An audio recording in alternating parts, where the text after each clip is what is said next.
everyone? I'm G-Man. That there is T-Money. Welcome to the Jan 18 Father, Son, and Holy Sport NFL show. It's the second weekend of the NFL playoffs. We have 8 teams remaining. Man, it's just flying this season.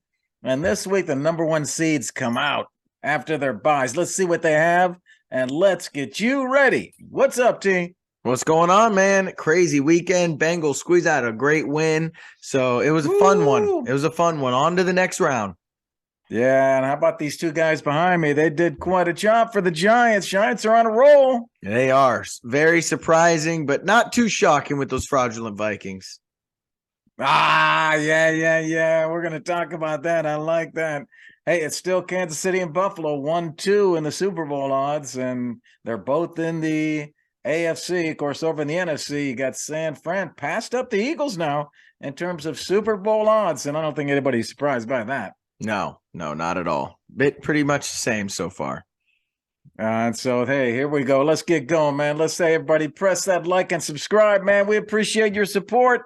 Checking us out. We're going to go to the roster rundown and take you around the league. Talk about some stuff that's hot. T-Money starting off with those Cowboys, man. They get the big win over Brady. What do you think? Do you trust him now? I don't know about trust. Like, let's pump the brakes here. They won a game that they should have won. They should have won. You're right. Didn't even have a winning record. The Cowboys won 12-plus games, and they were the better team all year. Now, everyone thought, like myself, Brady would come out and be great in the playoffs, and the Bucs were the Bucs that they were all season. They couldn't score. Brady had a turnover, and Dak played his cleanest game so far in the past 7+ weeks. So no turnovers. He played phenomenal. I'll give him credit, but let's not act like they are off the hook here. They've won a playoff game before. Daniel Jones, like you said, just won a playoff game. Am I giving Daniel Jones all the praise in the world? Sure. But like, your ceiling is right now, like, you're not going to go beat the Eagles. I think they played a good game and they beat a team they were supposed to beat. Let's not overthink this here and now start anointing the Cowboys. Mike McCarthy's still a mistake-prone coach. Dak Prescott's still a mistake-prone QB. Let's see what this defense is like versus an elite team that's been elite all year in the Niners. Yeah. Well, they did the job in this last game against Tampa, but I agree with everything you said, man. Yeah. Can they keep it going? Can they be consistent? They've been inconsistent all year. Do they do it again? What happens to these guys in the next game? They got to keep it up. They definitely have the potential. Prescott, 5 touchdowns. The defense holds another team under 20 points. 10th time this season they've held the opposing team under 20. They got it in them. Can they deliver this weekend? Yeah, and I mean, I don't really hold a lot of value on that defense.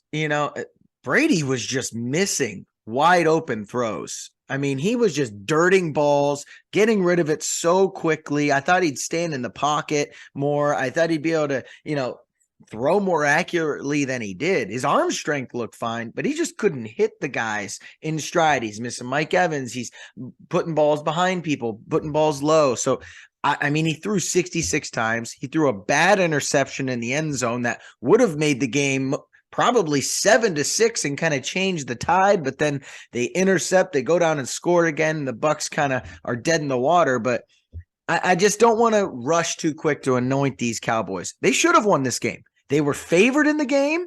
Vegas said they were better. They were better all year. Everyone just thought, like myself, that Brady would come playoff time be better, and he wasn't. But I'm not anointing the Cowboys here. I'm not going to rush to that like the mainstream media wants to do. Yeah, well, they did deliver a great performance. So they've been inconsistent, and they came through with that great performance. They didn't drop dead like Tampa did.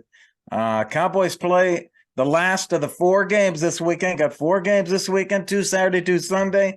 That last game on Sunday night. Cowboys at San Fran. San Fran -3.5.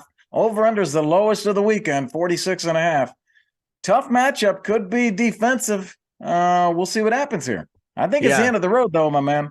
Gonna be interesting. The end of the road for Dallas. Yeah, me too. I don't think they get past this one. It's probably going to be the most watched game of the year. because of the two brands that are involved, the playoff stakes Yeah, involved. So, true. it's going to be probably a big time game. It's going to be a good one, but I think this is the end of the road for Dallas. But let's switch to Yeah. the other team. We know we kind of touched on this a little bit here. Tom Brady didn't have his best game here. What do the Bucks and Brady do next year?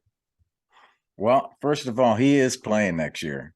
You heard that here first. I know he's got that big TV contract, $375 million to become Fox Sports lead NFL analyst next year. He's not taking that yet. I'm telling you, man. And Tampa wants him to stay. Tampa wants to do the deal. So Tampa needs to go to him immediately and say, here's what we're going to do. We're going to bring these guys in. We're going to build around you. We're going to add even more talent. We're going to build this around. Let's go for it one more time, Tommy. That's what they got to present to him. They had to sell him on this. Yeah. I think he's leaning toward leaving. I don't see the relationship with the head coach. I think that's what's missing here. He does not have the relationship. He's always going over to the OC. But I don't see him with Bulls like I've seen him in the past with not only the head coach, but with general managers and owners. He just seems like he's down in this, quarterback role with the offensive coordinator. And I just don't see that being Tom's way. I just don't see the relationship there. They got to fix that if they're going to keep him.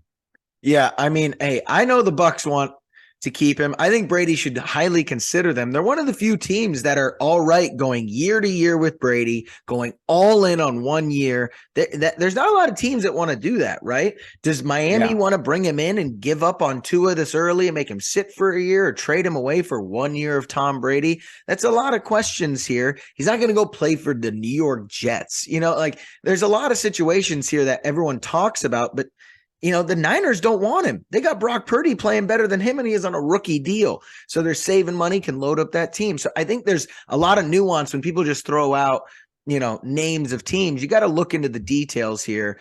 The Bucks specifically need to get better in the secondary. They were getting shredded by Dak Prescott, and they've been getting shredded all year. But the rest of that defense is pretty solid, and they get Shaq Barrett back, who's their best pass rusher, and they lost for the year. And then on top of that, they're getting back 3 offensive linemen that they lost this year. And Brady needs a good O-line. This is a very good O-line. The last thing they need is to get an elite running back.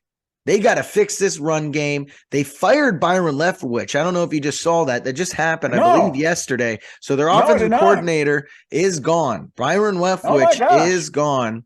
Wow. And so right on the news here at Father Son Sports. They're breaking news by T-Money. And I don't know if Brady's going to – I'm sure Brady had a lot to do with that, but they need to get a run game. They had the worst rushing team in bottom 5 in a decade, worst in the league this year. They need to get a rushing game to help protect Brady more. He can't be throwing 66 times in a game like he just did versus the Cowboys. So I think this is a good match for him. And so I would lean towards that if I was him. Okay, you going to let me answer the question that you asked me, or are you going to answer it? Because you like to do that every once in a while when you get excited. Hey, but what I'm saying is I have my top 3. Okay. Here's my top 3 destinations, and I like your Tampa destination is my number 3. I'll give you my 2 and my 1. My 1 is San Fran, who you said doesn't want him, and I don't know that, but yeah, I agree with you. Purdy's playing well, and they got a great guy there. But I think that deal could happen. And if they were willing to consider it, that'd be my number 1 spot for him. They got so many weapons. Oh my God, He'd have a blast. He would have so much fun. And we all know he loves San Fran. So he would take it in a heartbeat. I think that would work as the number 1. Here's my number 2. You're going to be surprised by this. I'd say Miami Dolphins, my number 2. Why Miami? Okay, it's in Florida, but better than that team, I could see them making a move. They want to get to that next level. Tua would not be threatened like he would with another quarterback. Tua would be threatened if he brought in, let's say, a draft pick or a big player. But with Brady, he would not be threatened because he knows it's short term. And Tua has some issues. So bring in Brady. He might win a couple titles at Miami. They got the defense. They got the weapons. That's my number 2 choice. What do you think about that one? All right. I like them. The Niners, I think the Niners is the best situation, but I just don't think that that's going to happen. I think he's like having a rookie deal. Big. I think he wants to go there. That's his hometown team. When he goes, if he goes, he's going to make something big. Remember the talk about Sean Payton and him going together? I think that kind of thing is what he wants. Something big, something impactful, him and a coach to a team, cause a big stir, and we're going to all go crazy about it here. Yeah, it's going to be interesting, man. Let's go on. Let's talk about Daniel Jones. He played the 22 season in his final year of the rookie contract. Yes, he's still on the rookie contract, everybody. He's not 35 years old. Daniel Jones, T-Money. Should the Giants extend Daniel Jones? Absolutely not. Absolutely not. Oh. Now, here's where I stand on this. They can extend him, but give him $10 million a year. Okay? I don't know where everyone's coming up with these numbers. I'm hearing on like Good Morning Football, the guy made himself $100 million, yada, yada, yada, 25 a year. If Daniel Jones was on the open market, who is giving him $25 million a year? Because that GM should be fired. I think Brian Daboll is a QB wizard. Josh Allen has his best years under Daboll, and he left, and now he's regressed again. Daniel Jones has cleaned up the fumbling. He was the worst fumbling QB in, I think, NFL history the past few years. And he cleaned that up. That's great. He's still not an elite passer, and he's a runner. He's fine. They don't want him to make mistakes. The Giants got into the playoffs. They did fine. But this team is not going anywhere with Daniel Jones as a QB. And I like the trajectory of this team. Just sign him to like $15 million a year for 3 years. Like, don't put yourself in cap hell. I am very concerned for Giants fans here, because if you strap yourself to this, like, look at Blake Bortles, look at Ryan Tannehill, look at Kirk Cousins, and they're all better than him. Do not do this. Come on. Do not do this. Okay. Well, I totally disagree. I think you give him the contract. This guy's showing it. This guy behind me, man, he's doing it. Him and Saquon are the combination. And they got the coach. Saquon. They got the coach. Daboll knows how to bring it out of Jones. His completion percentage is 67%. That's way up over prior years. He turned it over only 8 times. This guy's doing it, and he's doing it now in the playoffs for the first time. They're in the playoffs, and he's doing it in the playoffs. Yes, he's the primary runner, but he's also passing and leading the team, and I like him because he's with Daboll. Interesting point you made with Josh Allen. Without Daboll, maybe falling back. That's interesting. But I do like Jones. I think he's showing it. I'd like to see one more game out of him. Saturday night, they travel to the Eagles. If they get that victory, what do you think then, man? Would you change your tune if they beat the Eagles? Well, sure. But if he goes out and throws for 125 yards and they squeeze out a win, I do not think that tells me that they should sign him long-term to a large contract. That sounds like a rookie could come in and do the same dang thing. And so that's my point. If you're talking, I want to hear a number from you. Because I'm saying, great, sign him to 10, 15 million a year. You start getting up to 20, 25, 30. Like, where's your number here? If you, 3 years, 30 million? You like that number for him? Well, I mean, look at some of the contracts that have been signed. They were high risk and they're not paying off. Derek Carr extended a contract, 3-year contract for 120 million for Derek Carr, and now they're stuck. He's got 40 million in guaranteed money. I think they got to watch out for something like that. I like your target toward a lower number. Try to work something out like that. And I like that idea. I just think he's playing well. Hey, I'm not saying this isn't great for him. I'm happy for him. I thought this dude was about to be out of the league or a career backup. He was not supposed to do anything this year. He's made himself a $10, $15 million a year quarterback. But I want to know where your number is. If he says, no, I want 25 million a year, are you signing him to 3 years, 75 million? I mean, after some negotiation, I would do that. That's interesting. There's just not a lot of good quarterbacks in this league. Hey, let me ask you one other question before we keep moving here. If Joe Schoen, the GM, can only pick one of his 2 free agents, Saquon or Daniel, let's say he doesn't have enough to cover them both. Which one you keeping? Not a question. Daniel Jones can go find a backup role in Kansas City. Okay. Have fun. I don't think it's that clear cut. It's not even close. It's It's not even close. Okay. I'd pay Okay. Saquon Barkley more than Daniel Jones. I would give Saquon $14 million a year. I wouldn't give Daniel Jones $14 million a year. Hey, man, I like how you call out Good Morning Football. One day you and I'll have Good Morning Football. Our show we're doing ourselves. that right now. morning This, recording. Good we're morning competing football. against those guys. Exactly. Yeah. Well, let's go to a guy you just mentioned here, Derek Carr. All right. He is under contract, but he can be cut before the Super Bowl, and the Raiders will be on the hook for no money, basically, or he can be traded. So he already is said on Instagram that he is leaving the Raiders, gave a farewell Instagram post. So it looks like the marriage is over in Vegas. So where is the ideal landing spot for Derek Carr, G? Oh, well, this is just a disaster out here when they were supposed to be so great. That division was supposed to be great, and everyone was all excited about this team going into this year. They bring in Josh McDaniels as the coach. They get Devontae Adams, and they extend Carr. Nobody thought Carr would be gone. After 1 year, this guy's out? I mean, after this whole package was supposed to work together, nobody expected this. That management team didn't expect it. This is a mess, man. They're trying to pick up the pieces. But yeah, I agree with you. Carr's out. He's guaranteed money. It's gonna cost him. He has a no trade clause, but I assume it's gonna end. So I'm gonna try to answer your question and say, where does he go? Where does this guy go now? I think number one spot, Tampa Bay. Brady moves out, bring in Carr. He's got Evans, he has Godwin, he has a good offensive line. He would be the best quarterback in that division. That's his best spot, Tampa Bay. All right. No other spots? You don't like a secondary spot? I mean, I got a secondary spot. But keep this in mind. There are so many teams that messed up this last year bringing in veterans, and they did not deliver.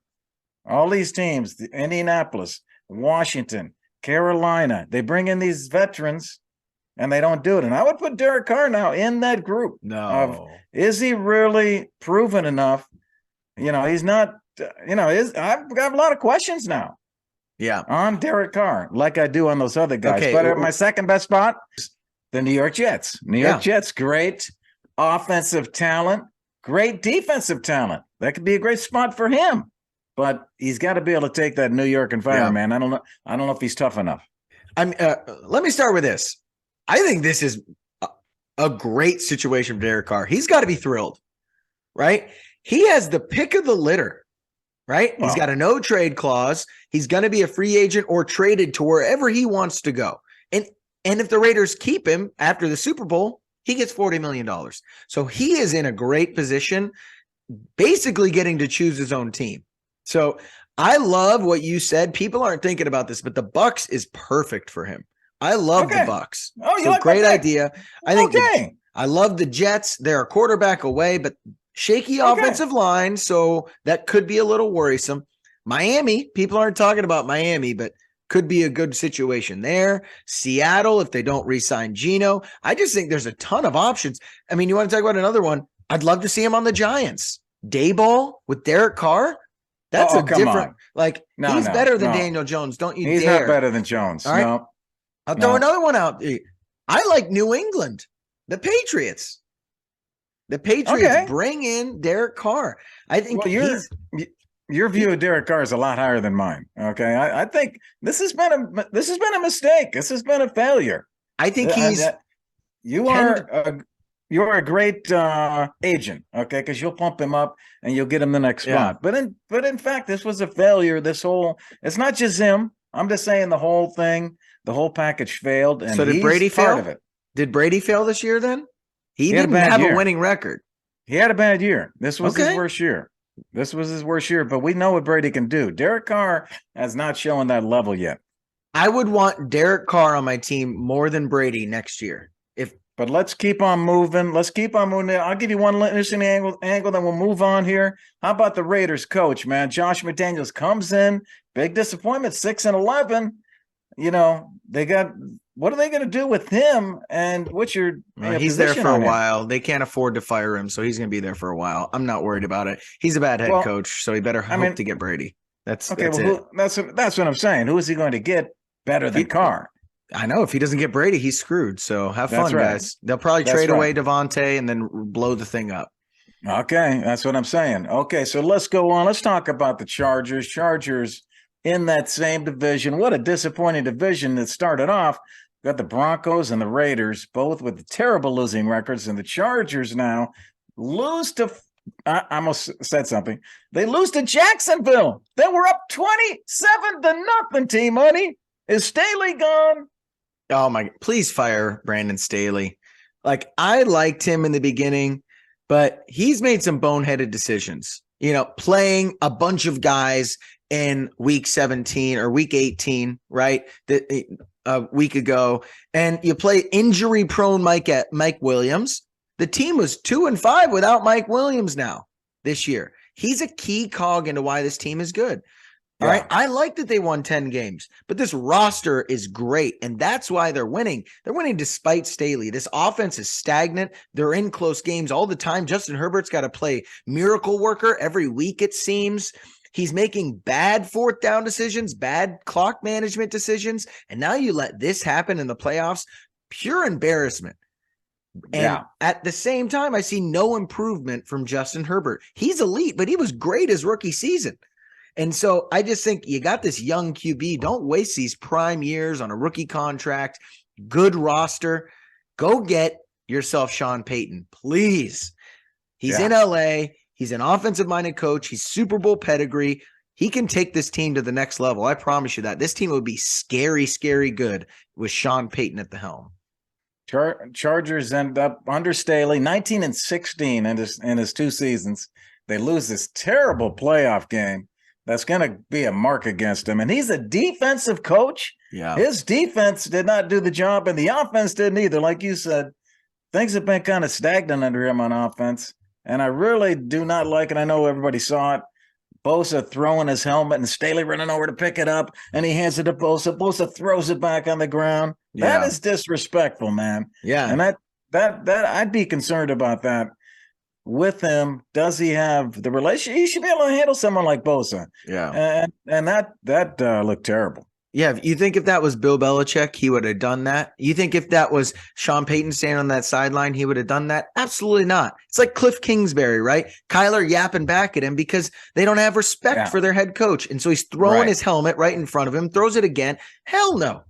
That's unacceptable. So, hey, the Chargers he might have lost the locker room. But the Chargers end up firing the offensive coordinator. They end up firing the quarterback's coach. So they fired guys under Staley. So the word is they're not letting him go. They just letting him have another chance. He's got another year to prove himself, man. Yeah, well, supposedly the ownership is incredibly cheap. They're known for this too. They like to pay their coaches very little. They don't want to bring in a big name. They're not really a team that likes to hand over all the keys to one guy. They're more of a very collaborative group. So yeah, I'm not surprised that they're going to keep him because they're a cheap ownership group. So same reason McDaniels is there. So, that I think there's a couple owners like this that just stick to this because they can't afford it or they're just too lazy to. So I think it would be a great opportunity for Sean Payton, bring in some offensive-minded coach, Eric Bieniemy, someone like that to help this guy grow as a head coach. But they're going to stick with Staley, and they're going to be disappointed again next year. Yeah. So unbelievable. But speaking of the Jags here, what an impressive comeback here. What are your thoughts on this, G? You impressed with this Jags comeback, Trevor Lawrence? I want to hear what you got, your thoughts on this game. Yeah, impressive. Very impressive. And they've done it more than just this game. They've done it the 2 prior games. So they keep on coming back. But overall, just Doug Peterson, what he's done with this team. We talked about it last week. This guy has just brought stability and talent and a coaching staff and a philosophy. It's just all coming together, man. Yeah. This team is really exciting to watch. They don't give up no matter where they're at. There's some, great young coaches. Some are rookies. in the league that are doing well. But there's also some veterans. Some of the guys that are in their 30s, late 30s, McVay, Zach Taylor, Kevin O'Connell, Mike McDaniel. Those are the guys that get all the headlines. But you got guys like Peterson, who's 54, Brian Dable, who's 47. These guys that have come in with a lot of experience, and they've done a great job. Yeah, this is unbelievable. I mean, the resilience of that team to be down 27-0, then 27-7 at half and rally, pretty impressive. Yeah. And the resilience of Trevor Lawrence shows a lot of, character for him after throwing 4 picks. I mean, good for this team to allow 3 points in the second half is impressive. So the defense locked in here. Doug Peterson has really changed his franchise around. They're headed in a great direction. I'm excited to see where these guys go. They're going to have Calvin Ridley on their team next year. So they're going to have a dynamic number one, definitely better than Christian Kirk. And with ETN in the backfield, they can get a few more guys on defense. Like, they are headed in the right direction. A few years from now, with Lawrence still in that rookie deal, watch out for this team to be somewhat of a threat in the AFC. Yeah, you've been talking about these guys for a while, and so has cousin Randy. I mean, we've been talking about the Jags coming, that they were coming, and here they come, man. It is coming true. They got a tough matchup, but even if they lose this weekend, it's going to be a successful season. Yeah. They got the Chiefs on a 5-game winning streak. They have the first game this weekend on Saturday afternoon. Andy Reid is going to be tough for Peterson to beat. Peterson was on Reid's staff. Yeah. He was offensive coordinator there, and Reid's 2-0 against Peterson. So, we'll see what happens there in that matchup, but the Jags have had a great season. Yeah. Hey, good for the Jags. I'm happy for them. The fans deserve this. First team ever to go from the number 1 pick in the draft to winning a playoff game. No one has ever done that. So congrats to the Jags, man. Just impressive overall. Trevor Lawrence cementing himself as one of the best QBs in this league heading into next year. So watch out for this team moving forward. Hey, let's move on. Let's talk about the Buffalo Bills. Good news for the Bills. They survived the Dolphins, tried to come back and win 34-31, 34-31. They win it.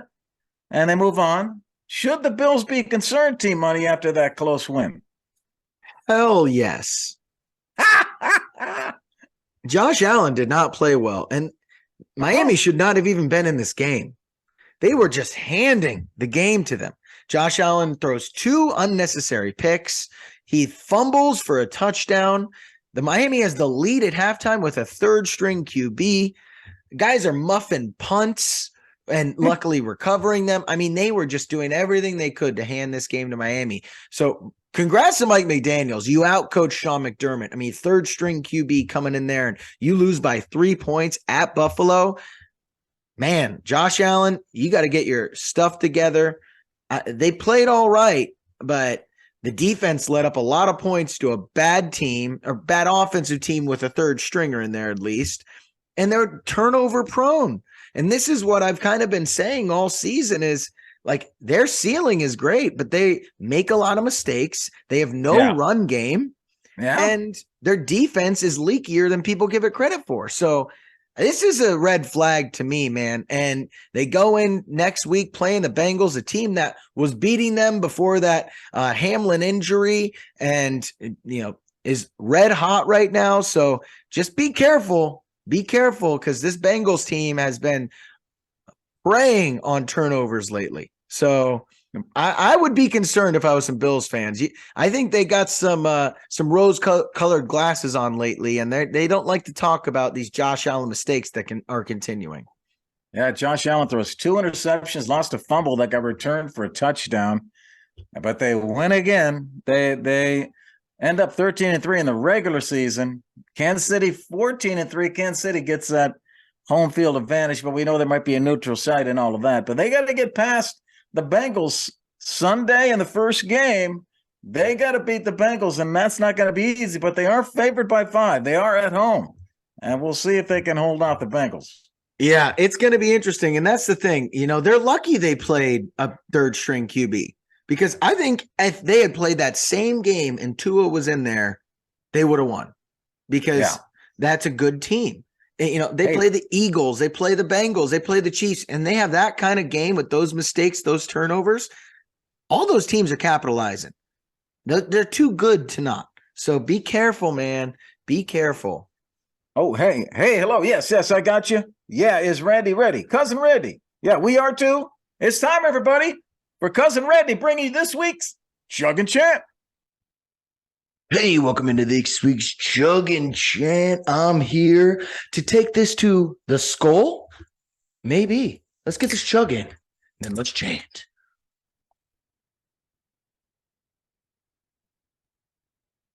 All right. That one's to the skull, to the dome. The skull? You mean as in Vikings? Yeah, I got my purple on, baby, because Vikings, I'm sorry, he got beaten in heartbreaking fashion by the Giants, but it's over.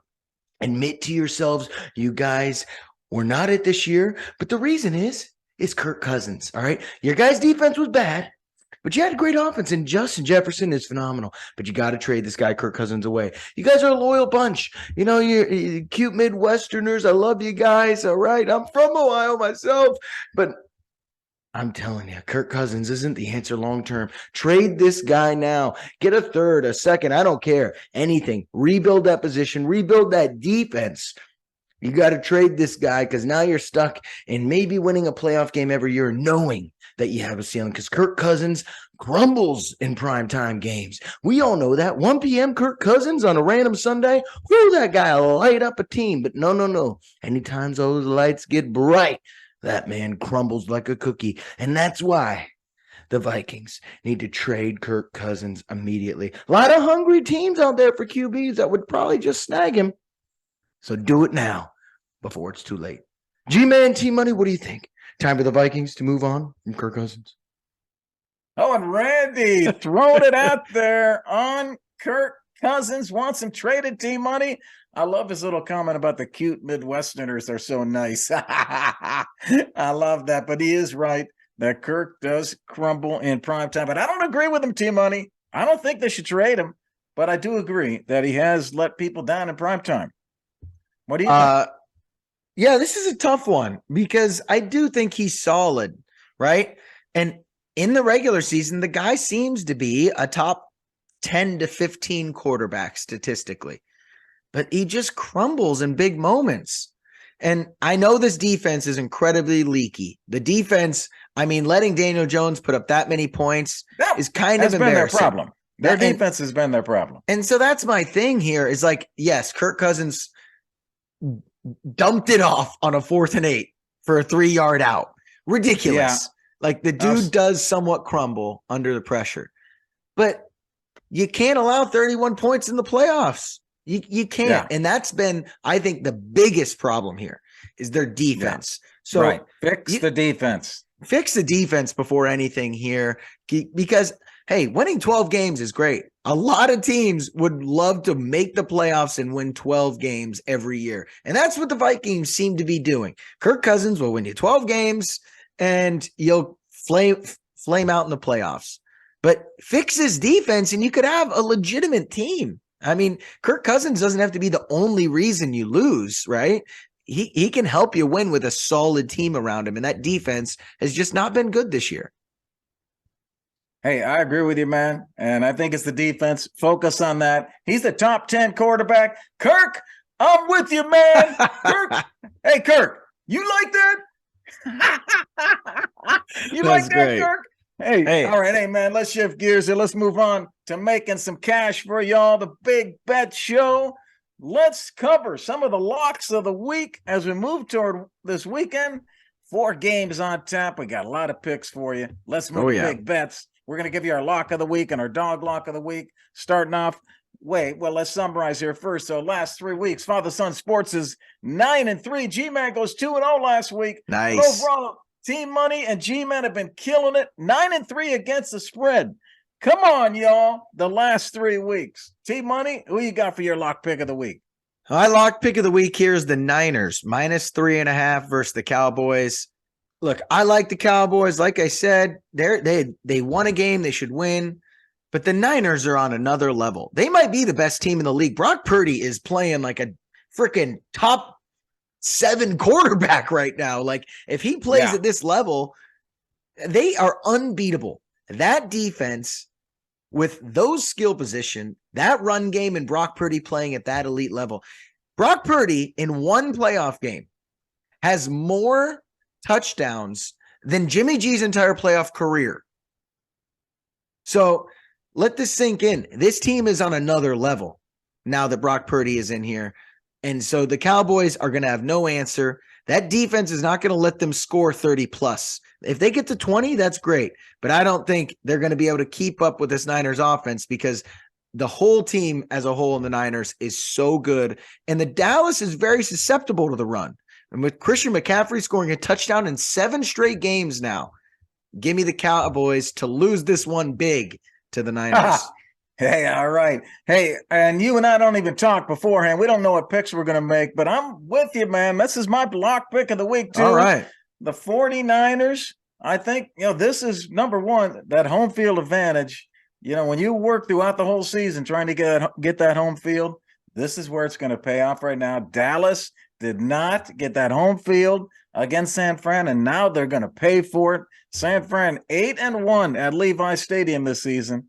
The Cowboys rank outside the top 12 in yards allowed per game this year. They're going to give up some yards here, and the average scoring margin of San Fran in their home games is 14 points. I'd like the 49ers here. They're 8-1 against the spread in their last 9 games. They're 6-0 in their last 6 home games. That home field advantage comes through, man. Yeah. 49ers, I'm with you. Favored by 3.5 for my lock pick of the week. Agree with Team Money. All right. And I like it. One last thing I want to say on this as well. Yeah. They played the Monday night game, and the Niners played the Saturday 1 p.m. game. So the time difference, they have 2.5 full days extra, basically. And Dallas has to travel across the country to get to them. So much advantage there just on that alone. Preparation, rest, travel. This is going to be a blowout. Let me go to my lock pick of the week, though. Shocker. Dog lock of the week here. Shocker, I know. The Bengals, man. I think you said you had them at +5. I saw 4.5, but if you got 5, I'll take 5 right now. I got Bengals. The current is 5 right now. All right, give me the 5. I'll take the 5. And I like the Bengals. Like I mentioned earlier in the show, the Bengals were winning the game 7-3 and driving when Hamlin got injured. I liked them to win at Cincinnati already. If Buffalo keeps making these mistakes, I think it's going to be an easy win for the Bengals. And so because of that, I think this game will be close. They just beat Miami by 3. This is going to be a close scoring game. 5 points is a lot. So that's an easy 27-24 win for the Bills. I'll take that, and that 5-point spread. Give me the Bengals. I like to win, but at least that +5 sounds nice to me too. Yeah. Okay. I love that pick. Good pick. I'm going for my dog lock, a dog that could win. I'm going to Philadelphia, man. Saturday, 8:15 Eastern. I went with the Giants last week. They won the game outright as my dog lock last week. I'm coming back to you, Giants. Woo. Come on, boys. 7.5 points. You're giving me the hook.